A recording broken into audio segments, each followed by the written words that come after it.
onde os divertículos acontecem e, consequentemente, a diverticulite é do lado esquerdo. Só que por ser no pé da barriga, os antigos eles não sabiam, então eles diziam, olha, deve estar com apendicite do lado esquerdo, remetendo a gente a pensar na doença diverticular complicada. Mas são doenças bastante diferentes. O que eles se assemelham, né, a grosso modo, seriam que pessoas mais constipadas têm um risco aumentado de desenvolver essas duas condições. E onde eles diferem é que a apendicite é uma doença muito mais comum na população mais jovem, enquanto que a diverticulite é na população mais idosa. Mas o diagnóstico diferencial, e é o diagnóstico da diverticulite, história, exame físico e exame de imagem. O melhor exame para isso é a tomografia do abdômen. Ela realmente vai conseguir nos mostrar qual o segmento do intestino que está inflamado e vai sugerir para a gente qual é a etiologia, ou seja, o que eu tenho que fazer a partir daquele momento, se tem alguma complicação ou não. Mas tanto o diagnóstico da apendicite quanto de diverticulite, o melhor método até hoje, não é o único, tá? É a tomografia do abdômen. Sim, e é assim que o médico vai achar a resposta, né? Isso. O caminho. Beleza, doutor. Eu vou trazer aqui a participação do Igor. Ele traz aqui pra gente. Uma das minhas madrinhas de casamento teve problemas com diverticulite há cerca de um mês. Graças a Deus e ao médico que fez um diagnóstico preciso, ela rapidamente foi internada e passou por uma cirurgia. A situação dela foi grave, mas Deus operou milagre e hoje ela está em casa se recuperando. Doutora, minha pergunta é exatamente sobre isso. Em alguns casos, então, é necessário fazer intervenção cirúrgica? Sim, exatamente. Ou também dos tratamentos, né? Outros tratamentos. Isso, assim, quando você tem uma perfuração com contaminação da cavidade abdominal, formação de coleção purulenta que pode acontecer, esse paciente realmente ele tem que passar por uma intervenção cirúrgica, que pode ser desde uma intervenção cirúrgica guiada por um exame de imagem, simplesmente vai lá e punciona uma coleção, um abscesso, ou por uma videolaparoscopia, que é aquela cirurgia dos furinhos e da câmara de televisão, ou mesmo ainda uma cirurgia de corte. E nesses dois últimos casos, o tratamento cirúrgico seria a remoção do segmento afetado, que está perfurado, que está inflamado, e o cirurgião, obviamente, vai julgar naquele momento se ele religa o intestino naquele momento ou se ele vai ser obrigado a colocar uma bolsinha de colostomia nesse paciente por um tempo. Mas, infelizmente, sim, algumas vezes tem que operar mesmo. Nossa, doutor, entendi. E depois da cirurgia, doutor, quais são os cuidados que a pessoa deve adotar? Vamos supor que passou por uma cirurgia e tirou o segmento afetado. A gente tem que lembrar que o que levou àquela doença diverticular foi o hábito de vida daquele ser humano. Se ele não mudar o hábito de vida, infelizmente, outros segmentos do intestino grosso poderão padecer do mesmo mal. Então, é mudança de hábitos. É comer mais fibra, frutas, legumes, verduras, diminuir o consumo das massas, redução do peso, da circunferência abdominal, uma atividade física adequada, ou seja, adquirir um hábito de vida realmente mais saudável. Infelizmente, não existe medicações ainda que consigam evitar de maneira, vamos assim por dizer, bastante satisfatória, tanto o aparecimento de novos divertículos, bem como de diverticulite. Existem sim algumas medicações que nem a literatura chega num consenso, que poderiam ajudar em alguma medida a redução da chance de ter novos episódios de diverticulite. Mas o que se sabe é que realmente se o paciente mudar o seu hábito de vida, aí sim, aí você tem um impacto direto e real na prevenção. É interessante essa coisa do estilo de vida, né? Aqui a Grazi, o Raul e os médicos que vêm aqui, eles sempre eles falam sobre isso. Todo médico que vem aqui fala estilo de vida, como é importante, como a gente pode evitar problema para a vida da gente, não é, doutor? Se a gente realmente levar isso a sério. Agora eu quero fazer aqui um fato ou boato aqui, com o senhor, um mito ou verdade. Inclusive alguém comentou, acho que foi a Grazi, alguém que participou ali com a Grazi, essa coisa dos alimentos que tem sementes ali, a questão da sementinha, nozes, pipoca. É verdade ou é mito que uma pessoa com diverticulite não pode consumir? Vamos lá, essa pergunta é bem interessante mesmo, que a gente responde isso em todo paciente, né, que vai na clínica Sancler. É assim, primeiro a gente precisa diferenciar, pessoal, a diverticulite da doença diverticular. Durante a diverticulite aguda, a dieta desse paciente ou é o jejum oral ou é uma dieta líquida sem resíduo. Ou seja, eu tenho que imaginar o seguinte: se a parede do meu intestino está inflamada, eu tenho que diminuir a passagem de bolo fecal por aquela parede ou torná-la mais fácil. Então, se eu comer muita fibra, o meu intestino vai ter que fazer um movimento maior e ele pode complicar ainda mais a situação. Mas vamos lembrar então das pessoas, essas são as pessoas com diverticulite, apenas 4%. Os 96%, ou seja, a imensa maioria. Como que então funciona essa história da dieta? A dieta tem que ser rica em fibra. Antigamente, acreditava-se que pequenas sementes poderiam adentrar nos divertículos e essa semente, elas acabariam levando uma erosão da parede do intestino no divertículo, ocasionando a diverticulite. Então, realmente, por muito tempo, isso era uma coisa considerada como real. A gente sabe que não, isso na verdade mudou, na verdade tem vários trabalhos aí desenhados mundo afora, desde a década de 80 e 90 do século passado, e tem até um trabalho muito interessante que eu até cito para os pacientes que questionam isso. Tem um trabalho americano que eles pegaram uma população africana da região subsaariana que a base da dieta são sementes.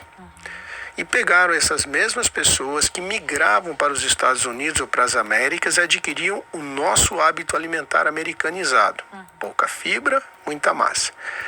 A incidência de doença diverticular e de diverticulite nas pessoas que permaneceram com os hábitos alimentares da origem tendem a zero. Ao passo que essas pessoas, quando mudavam para os Estados Unidos ou para as Américas e adotavam a nossa dieta, pobre em grãos, em semente, na verdade essas pessoas elas tinham a mesma incidência e prevalência de doença diverticular e diverticulite. Ou seja, a semente, o grão, pode e deve ser consumido por quem tem doença diverticular não complicada. Ou seja, esses alimentos eles vão ajudar na formação de um bolo fecal mais úmido, mais macio, o que vai diminuir a força com que o meu intestino grosso tenha que fazer, prevenindo o surgimento de novos divertículos e da tal da diverticulite.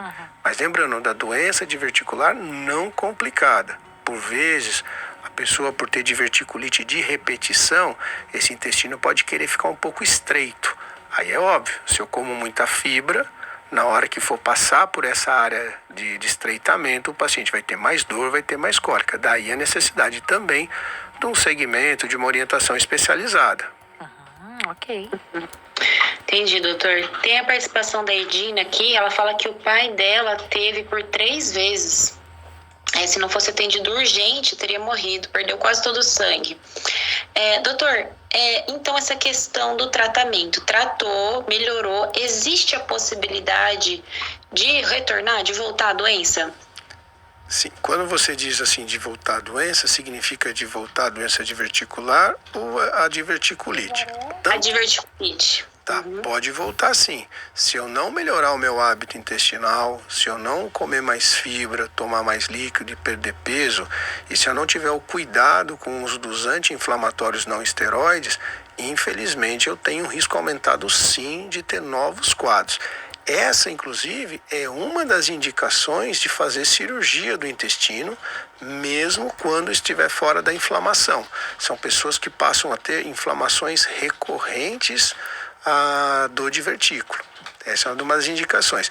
E é importante, só para deixar claro também, pessoal, que até 25% das pessoas que fazem uma crise de diverticulite aguda podem ter outras doenças no intestino grosso, ou seja, sair da crise, procuro o meu médico de confiança, faço os exames adequados para confirmar que realmente só foi o divertículo e para afastar a possibilidade de outras doenças.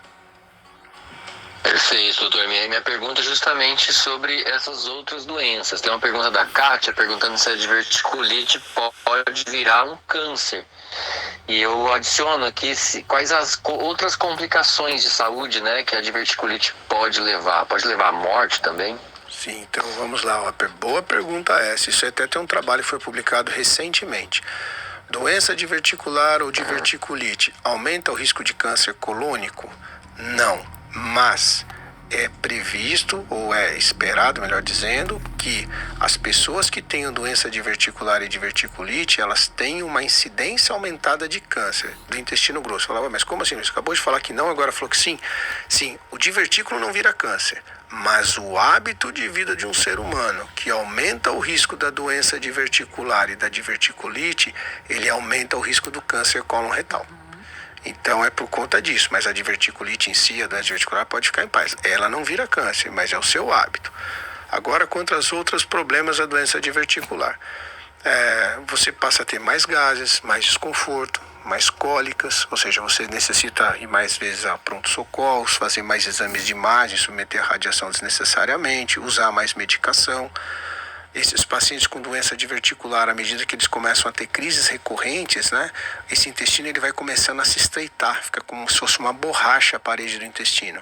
Então esse paciente pode começar a cursar com fenômenos disso, a gente chama de suboclusão intestinal, ou seja, as fezes não conseguem passar com facilidade, até chegar a um ponto de fechamento completo mesmo desse intestino. Uma outra complicação dos divertículos é, como a gente mencionou, que até um ouvinte colocou aí, sangramento, que é uma enterorragia, que é um sangramento realmente grave, que coloca em risco a vida do paciente. E, por fim, a doença diverticular pode matar?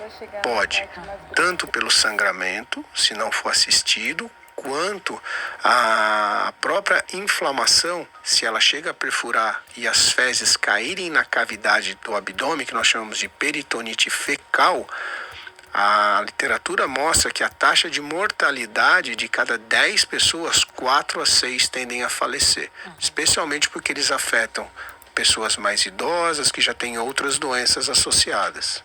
Tem uma pergunta de ouvinte, não sei se essa seria a sua resposta, doutor. A diverticulite é uma inflamação. Ela sempre vai virar uma infecção? Por exemplo, quando acontece isso com as fezes, vira uma infecção, doutor? Sim, a diverticulite ela é uma inflamação no primeiro momento, mas ela sempre vai ter um componente bacteriano, porque como a parede do intestino, dentro do intestino tem muitas bactérias, né? Essas bactérias, que assim, o intestino a gente tem que lembrar que é como se fosse uma parede. Ela nos protege dessas bactérias, não deixa as bactérias irem para outros lugares, porque nós, além disso, nós precisamos dessas bactérias funcionantes para outras funções dentro do nosso corpo. Mas à medida que essa parede perde a sua integridade, aquelas bactérias elas automaticamente caem na corrente sanguínea. Então aquela inflamação se torna uma infecção, sim, sempre. Doutor, e tem a ver com predisposição genética? Tipo, se o pai ou a mãe tiveram, o filho pode ter? Então, essa pergunta é interessante porque, assim, a gente está conversando aqui da doença diverticular adquirida, que são hábitos. Essa genética não influencia. O que vai influenciar, sim, é se o paciente mora num ambiente em que ele aprende a comer de maneira equivocada, infelizmente ele está sujeito a ter as complicações que os seus antecedentes familiares vão ter. Mas quando a gente fala da doença diverticular congênita, que é uma outra condição que nós não estamos conversando aqui, aí sim, essa tem realmente uma penetração familiar importante. Mas essa é mais prevalente na população oriental, não na população ocidental. Certo, doutor. Tem uma pergunta aqui, perguntando assim, eu posso fazer faxinas pesadas quando estou com diverticulite? Então, olha, não vai influenciar na evolução de complicação da diverticulite, porque um problema ele é interno, né, dentro da paredinha do intestino. Mas quando eu estou com diverticulite, essa inflamação da parede do intestino, ela é percebida, vamos assim por dizer, pela parede abdominal. Então, toda a força que eu fizer, eu vou ter mais dor, mas isso não vai significar que o meu intestino vai romper ou que eu vou complicar. Mas é uma coisa que não é adequada, porque dor é um fenômeno que é de preservação da vida, né? Então, se eu tenho dor, eu tenho que fazer algo para eliminá-la, porque a dor aumenta a frequência cardíaca, dificulta a ação da insulina, aumenta a pressão arterial, não deixa o ser humano dormir, se alimentar, ou seja, ela é um fenômeno que quando se perpetua, ela agride aquele ser humano. Então, se eu posso evitar, é o melhor. Ela é um sinal de que alguma coisa não está muito bem, não é, doutor? Tem que buscar logo aí ajuda. Tem uma pergunta também muito interessante aqui, o estresse ou outros fatores emocionais podem desencadear diverticulite? Então, isso é uma boa pergunta. Na verdade, assim, existem diversos trabalhos que tendem a afirmar ou negar. Até o presente momento, não tem nada que consiga afirmar que a diverticulite possa ser causada ou desencadeada pelo estresse. Mas, lembra que eu comentei da tal da diverticulose, que era a cólica, o gás, a sensação de gás, desconforto abdominal no divertículo sem ele estar inflamado? O estresse, nesse caso, sim, ele faz com que as queixas do divertículo, sem ser diverticulite, realmente aumentem a incidência, sim. Ok. Grazi? Ok, doutor. Doutor, e tem ouvinte aqui perguntando sobre açúcar, né? Que o açúcar tem a ver com hábitos também saudáveis, né? Um consumo de açúcar pode ser ruim. Para diverticulite, o açúcar é ruim? Tem que evitar? Então, o açúcar em si, ele não vai propiciar a crise da diverticulite, tá? Mas a gente tem que lembrar que o açúcar, né, ele é um alimento altamente fermentável e ele vai fazer com que mais gases sejam produzidos dentro do nosso intestino e aquele intestino que já está sofrendo, que está dolorido, ele vai ficar distendido e a tendência é que eu tenha mais e mais cólica. E o açúcar, pessoal, para nós não é para ser usado mais. A gente já sabe que o açúcar não é legal. O açúcar de vez em quando, tudo bem. Mas no dia a dia, pessoal, não deveria ter. Nós não deveríamos ter nas nossas casas. Essa é a verdade. Ok. Boa. Muitas dúvidas chegando aqui na programação. Pode falar, Raul. Sim, verdade, Rose.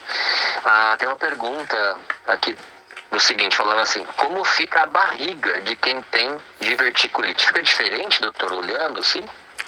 Não, na verdade, assim, quando que vai ficar diferente? Quando a diverticulite é complicada, porque daí, como o segmento final de eliminação e passagem de fezes e gases vai ficar alterado, automaticamente eu vou ter um represamento das fezes, um represamento dos gases. Então, esse paciente deve ter uma distensão do abdômen. Então, a diverticulite aguda, complicada, realmente quando o paciente chega no hospital, uma das queixas é que ele nota que o volume do abdômen dele aumentou.